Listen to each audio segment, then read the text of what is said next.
right. This week's midweek How is up and recording, and our public service announcement. If you're new to the show, this part of our programming is not paranormal, and it's sometimes funny. Is that a good description? Yeah, I guess. I don't know. Mm-hmm. You're not supposed to laugh at your own jokes, right? Not supposed to laugh at our own jokes. So then how would we know? I don't know. But speaking of laughing, okay. So last week, 2 weeks ago, we were talking about Mike in Manitoba. Yes. One of our favorite fans, and he made a really cool comment, and then he sent some stuff about, he thought you especially would enjoy where he lives up there. It's good fishing. There's only a couple hundred houses, real remote. And I thought, so one of our other Canadian fans, somebody who has reached out to us before, Lolly, that's her name. I'm not gonna give her last name, but she sent another email. She goes, "Hi there. Sorry for another email. Going to go back to my life now. I laughed out loud again when the listener from Winnipeg talked about getting lifestyle advice from the Howler. Too funny. This," and there's attached, is in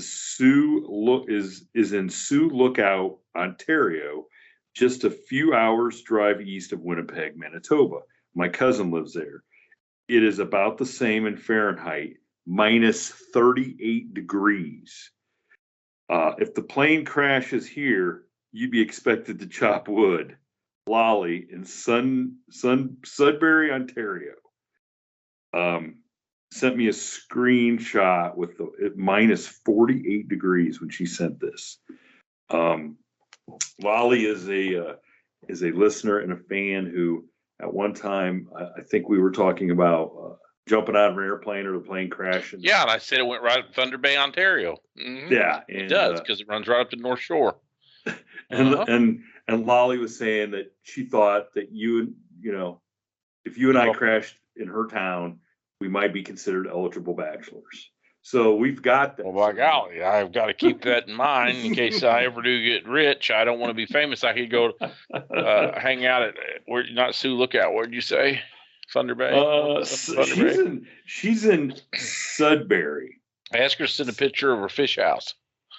So you just did ask her to. I mean, by you saying that, that's how we. See how big the fish house is. That's what I want to know.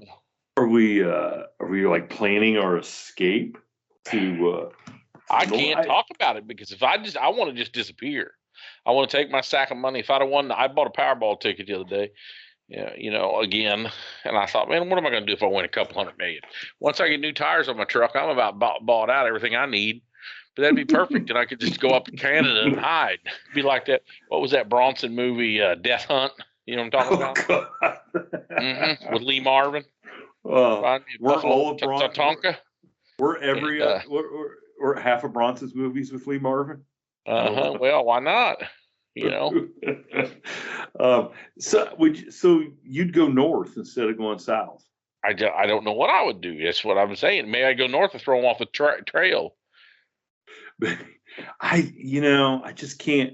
Today there's ice here and stuff, and I mean, I'm just tired of the cold. It's no fun. But if you're in an ice house catching fish with your Starlink, I'd get Elon Musk to give me one of them Starlink things, so I'd have a little internet there. Yeah. And enough fossil fuels to burn. Hey. It would make you appreciate the French Riviera that much more. Oh, really? About June when you got there, right? May go to Cannes, then go over to Monaco, catch the race, and then just chill out. Well, go over to Rome and confess all your sins the last 6 months and start all over. Oh God! Sounds like fun. Even if I'm not Catholic. Hold on. Well, you got enough money, you can be Catholic. I said you're a Powerball winner.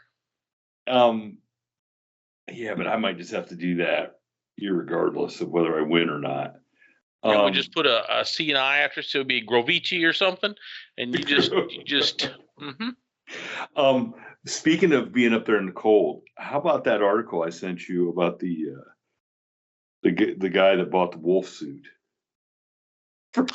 You know, did you see that whole suit? I saw the suit. It looked like a whole outfit. Well, look, I'm looking at the headlines now.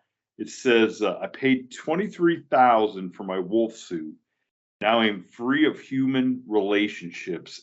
And I really wonder if he had any human relationships before. First of all, I was trying to figure out how he got the 23 grand. And second of all, unless that's why he's got no, because he done killed his grandma, and that's who he got the money from or something. That's why he ain't got no more human relationships. I don't know. Says he's a Tokyo professional with an obsession with animals. And that is why Japan is dying out right there. You think so? I mean, yeah, their birth rate. Haven't you read any of the articles on it? No, I'm too fascinated by this guy. For some reason, the Asian the local populations do not reproduce. Really? And they're blaming it on the males. Mm-hmm. They're blaming it on the males that they're disinterested? Or the boys apparently they spend more time hanging themselves in the forest than hanging out in the haunted forest. Yes, I don't know. There's just some weird. Well, we have listeners. We have some listeners in Japan. I'd love to hear from them to see what their thoughts are on why the males and according to this article are disinterested in reproducing. And I don't understand it. And China is another place that's dying out. But that's going to take. Wouldn't it take a long time for them to? It's going to take a while, but they're freaked out about it a little bit. But let's not get into that. If they would just load up a plane of those females and fly them over the trailer park down here, half of them be knocked up because every damn old thing down here in this neck of the woods, especially if they're unemployed and got no means of support, they would totally have about 3 babies in no time. So that's all the Japanese have to do. Just figure out a way to. I don't think that's helping the Japanese in the long run. I got to be honest with you. I don't know. So okay. So speaking of a wolf guy, okay. I'm assuming a great majority of our listeners were watching the football games yesterday. I mean, you were watching the Chiefs Bengals, right? I did watch the referees give the Chiefs an extra down and a couple other things. Yes. Mm-hmm. It reminded me when Nebraska beat Missouri, was it 15 years ago and they got an extra down? Oh, I don't remember that. I mean, it's Nebraska, Missouri. I mean, come on. Anyhow. But what caught my eye was one of the commercials that was advertising a new movie coming out called Cocaine Bear. I seen that. I seen it advertised on the big screen a month or 6 weeks ago. I don't remember what I was seeing at the movie theater. Mm-hmm. Wasn't that the craziest thing you ever saw? Can you believe that? It was. My first thing is I thought, how did this movie get made? And I'm still working on getting one of my movies made. Therein lies the problem. But the second thing is I sent then that trailer to our buddy David Wade, who and you showed in the Cocaine Bear trailer. The Cocaine Bear. He hadn't seen it. He had. Well, hey, he saw it the same as I did on the football game. But he sent me back a article.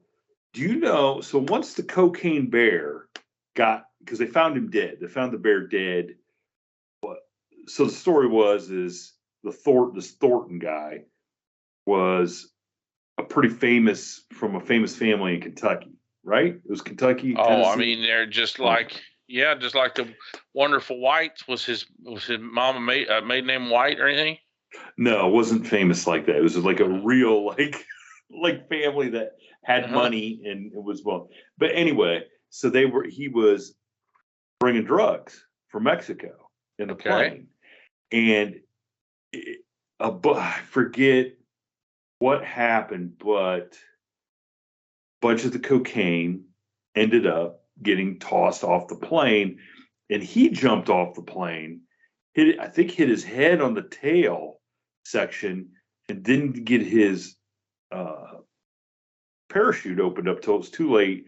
He ended up going splat on somebody's driveway. Okay.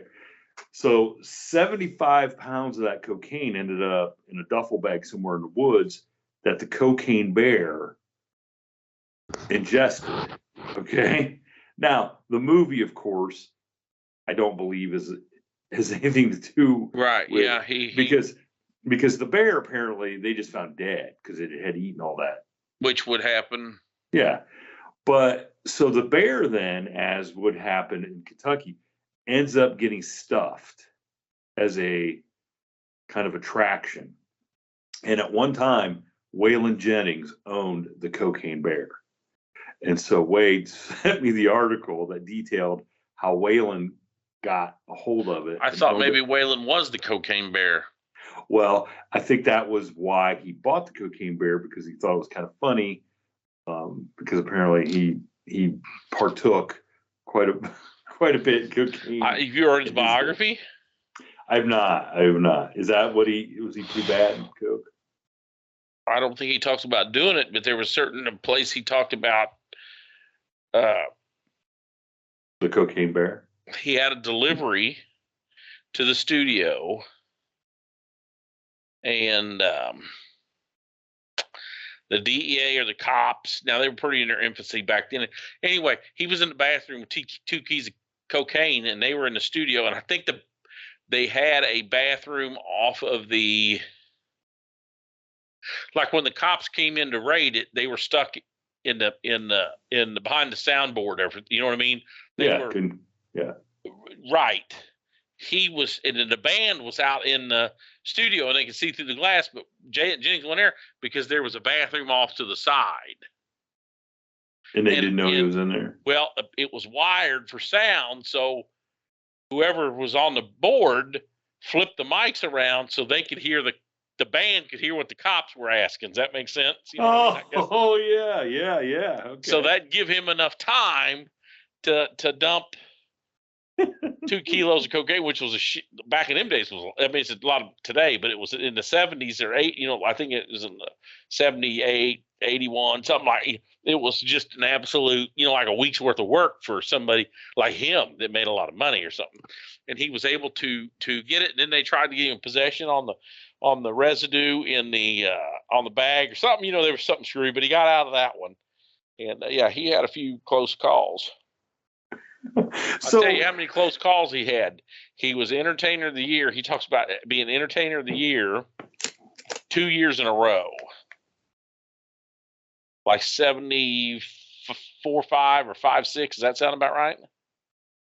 Probably, yeah. Okay. And the accountant came to him at the end of the year and said, "You're going to have to file for bankruptcy because you're broke." And there were a time when he made like $4 or $5 million a year, which at the time was a lot of money, right? And the accountant says, "Well, you owe $3 million and you don't have any money." And he's like, "I made 5. How did I?" You know what I mean? I made 5 this last year and 5 the year. You know what I mean? He was trying to process how he was broke. Mm-hmm.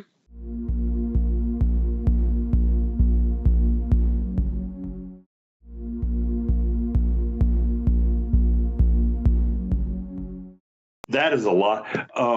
Speaking of that, I heard a podcast on Fleetwood Mac, and Mick Fleetwood asked like a rhetorical question in the studio one day, trying to impress, I believe, Stevie Nicks. He was asking the engineer that was in there. And the engineer was like, "Look, I know what he's up to. We're trying to get this record done, but Mick Fleetwood wants some cocaine." So he asked out loud to anybody that can hear. He's like, "How much cocaine do you think I have done in my lifetime?" And the engineer's not biting. because he knows it's going to turn into a conversation that's like, well, let's get some cocaine and find out. But Stevie Nicks goes ahead and bites and says, well, I don't know. How are we going to find out? And he's like, the engineer's just like listening, going, oh, God, here we go. And he goes, well, we're going to have to get some. And so they get some and they cut it, however they cut it and start doing the math and how many days he has done it over how many years. And they figured that Mick Fleetwood and them figured conservatively at that point, he had snorted like 6 miles of cocaine in a thin line. Like, how is that possible? Well, they had better coke back then and no fentanyl. Because now I would think it would be cut with some bad stuff and it'd kill you before you get that much. But so now, did you have to go through training in your career about drugs and the effects and what it does? Like, what on earth? How could you do that much cocaine without just? It's like an elephant, man. One bite at a time. One bump at a time. They didn't build them freaking pyramids in one day, right? It takes a hell of a lot. It takes a hell of doing 2 miles. What'd you say? 6 miles of coke. 6 miles, yeah. 6 miles of coke and building a pyramid. It takes a lot of the same type of people. You know what I mean? You got the tan man involved. You got some slavery. You've got some people working their ass off. Some people enslaved by their political position. Yeah, it's the same thing. But what it would do to your body? How could your body recover? Just like them rats in Chernobyl, man. A little bit at a time is probably, Maybe a bump of coke is like COVID. It's really not that bad. Now, did you ever come across anybody where you went to make an arrest and they swallowed it? No, because the people I dealt with were smarter than that. That's a thing they do in the movies because the real street people will know that it's going to kill them. You can't. They would put it in their mouth. They'd never swallow a little bit of crack back in the day in plastic bags. But no, you didn't have people swallow much because if the bag breaks. It seems like we had a dude that went to the prison and had some, and the reason why we were there is because he was dying because one of the bags broke in his stomach. So it literally, if you did ingest it like that, it would kill you. Just like the bear, man. Yeah, but some days the bear gets you, and some days the coke does. I don't know. But I mean, to be fair, that was 75 pounds. I don't think the bear could have got 75 pounds before he was gone. I wouldn't think. I don't know. Now, of course, if you're doing a winter in Lookout, Manitoba or Ontario, that would probably be just about what it'd take to get through the winter. All those dark nights and cold ass winter, wind chill, wind blowing. Well, I got to be honest. Lolly telling me that I'd have to cut wood does not scare me. I mean, God, I've been cutting wood since I was about 6. Maybe that would help you increase your wood. How much wood could a woodchuck chuck if a woodchuck snorted crack first? I don't know. Right?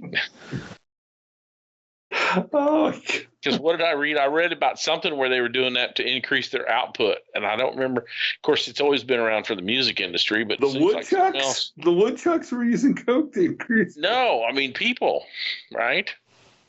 They were using coke to increase their output. Well, yeah, that's how that when Coke was formed, Coca-Cola was formed. Yeah, they were putting coke in, and he got that. He got that from somewhere else that they were doing it to increase work productivity in the 1870s simplistic way.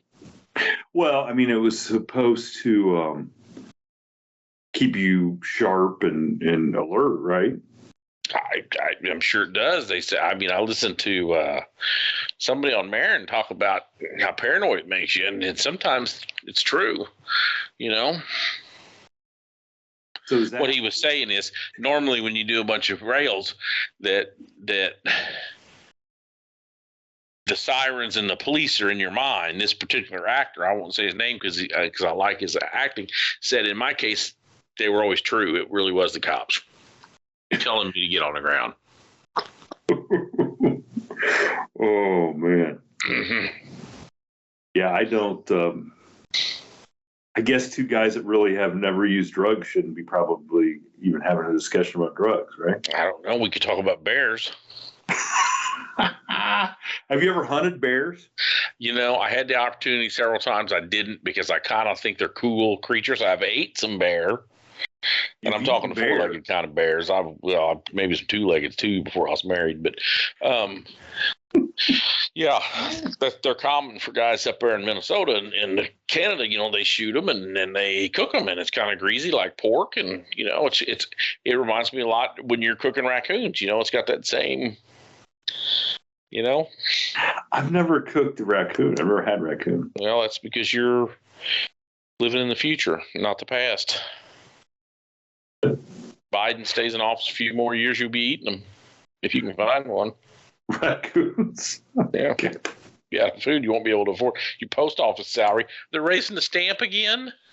Yeah, that's what I'm told. Yeah, that's what I'm saying. My God, you'll be running out of money, running out of stamps with forage.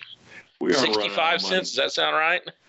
I thought it was going to 63. I gotta be honest. I don't even know what it is now. At 60, yeah, they were raising it to 60 something. I just remember when it was 50 cents. Wasn't that going to be the last time?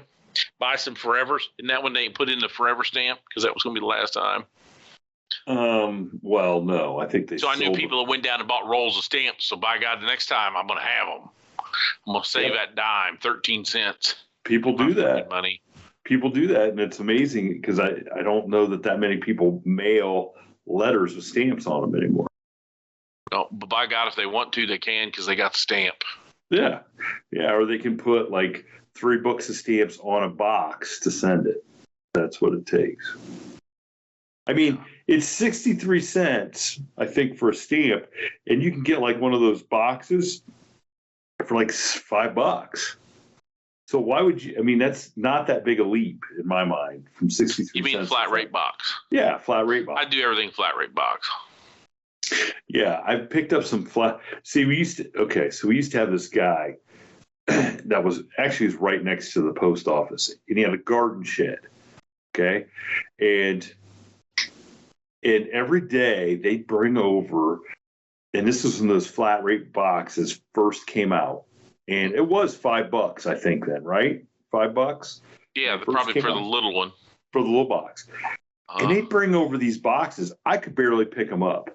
Right, okay. Lead or ammo or something. Mm-hmm. So this guy in Bucyrus, Ohio, out of his garden shed, was making sinkers for commercial fishermen. Yeah, I bought a lot of lead. You know what? I can turn around right now and I can put my hand on some big sinker molds. So bring me back to that. Okay. I'm looking at one right here at my feet, as a matter of fact. Probably, I keep talking so I can reach over and get it and tell you how many ounces it is. So anyway, this guy in his little garden shed was making these huge sinkers for those big commercial lines that get laid out behind the ships. Yep. And I'm like, what are you, like, it didn't even make any sense. And so he was buying lead in those $5 boxes, and they were getting sent to him, and they were melting them down or whatever, smelting them into sinkers and sending them, and it was just killing us. You couldn't lift the boxes and whatever. And then it wasn't too much longer. This guy's son, he was a real piece of work. He got busted stealing weights off tire, like the little counter wheel weights off. Yeah. And so that's what they were using to melt those down to make sinkers too. Yeah, I mean, I've had a couple. I've got a 5-gallon bucket. It's 2/3 of the way full of wheel weights right now. For the very same reason, or to make bullets, or what? Yeah, I'd like to think of myself as a collector. There's people in my space that think I'm a hoarder, and when I was a kid, all I wanted to do was hunt and fish. and we didn't have a lot of money. Okay. So if you wanted to, so people like me and my neighbor kid, Rusty, we would make our own sinkers. And I got in with some guys that make our own pistol bullets and stuff, right? Mm-hmm. My dad used to make his own. And what has happened is, as an adult, I've amassed some personal wealth where I can buy all the fishing sinkers I want. So there was when I've had the opportunity to pick up a bucket of lead, I've got a bucket of lead that come out of an old gas station from my hometown. Okay, because they were, the old man that was owning it was shutting it down and asked me if I wanted it. And I took it, over to a guy I knew, and he made me a bunch of lead heads for crappie jigs and all that stuff. But I caught that stuff in case the end of the world happens and I survive it. I can at least have my own stuff, right? I need to go back to the old ways I can. Now, this giant fishing sinker, you know what snagging is, where you go out and snag big spoonbill on the bottom of the water, river? No, never. Okay, like so with a hook. Yes. So anyway, they're these giant prehistoric fish that lay in the bottom of the I can't say lake but they're kind of in a lake, but they need running water. So there's lakes that are dammed up, rivers they'll be into some places. So when I was a kid, you'd go down and snag all weekend. Maybe you can get one fish because you thought you knew where they're at, but you might not be, right? So you've got a big sinker with a couple of hooks strung in front of it, and you've got to drop it down, big like ocean rod. You drop it down, run a bunch of string out, and you just pull it back in and hope you snag a fish. And it's a load of work. So when I moved back to Missouri a few years ago, I said, I'm going to take my boys snagging. And of course, between the Xbox and the PlayStation and all the bullshit, they don't have any interest in it whatsoever. But when I went to buy the stuff, I seen how expensive. So instead of me buying $30 worth of fishing sinkers, I bought $100 worth of sinker molds and $75 worth of lead. And I spent about $300 and made your own. No, I had somebody make them for me because I got time. I don't have any time to be doing cool stuff like that. But somebody in my space did it for me, which is why I've got molds and sinkers here in my office. And so I run into a dude that I know, an old retired cop friend of mine, and I said, hey, something about snag. And I said, man, I haven't went since I was a kid. I'm really wanting to go. And he said, oh, we got our limit the other day in 20 minutes. I said, how does that happen? He goes, well, these fish finders are so good on the boat now. It's like watching TV underwater. So they drive around till they see these big fish, drop their lines and hook them, and they're done. And it ruined it for me. And I didn't even get in the boat, didn't even go. I said, if that's chicken shit way, I want to work for about 3 days and eat fried food the whole time and complain about not catching anything. Watching these big monsters on TV and then hooking them like that, I just didn't like the way it felt. So I haven't went. So that's why I got all the sinkers in my office. I haven't lost any of them, and I haven't went. It's just that. And there's a lot of fish out there that are glad.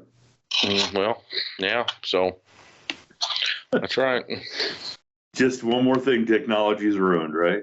Yeah, well, because my one boy overheard all that, and he's like, cool, let's go now. And I'm like, no, I'm not going just to catch. It ain't about catching a fish, It's about the experience. Yes. It's about the disappointment. It's about hanging out with dudes and driving around the lake and seeing what other people's got and talking smack and whatever. It's not about catching fish at all. Because by the time I put gas, I think you would be a good ice fisherman then, up there in the ice shanty. Exactly. So get them pictures for me. Let's see what that fish house is like.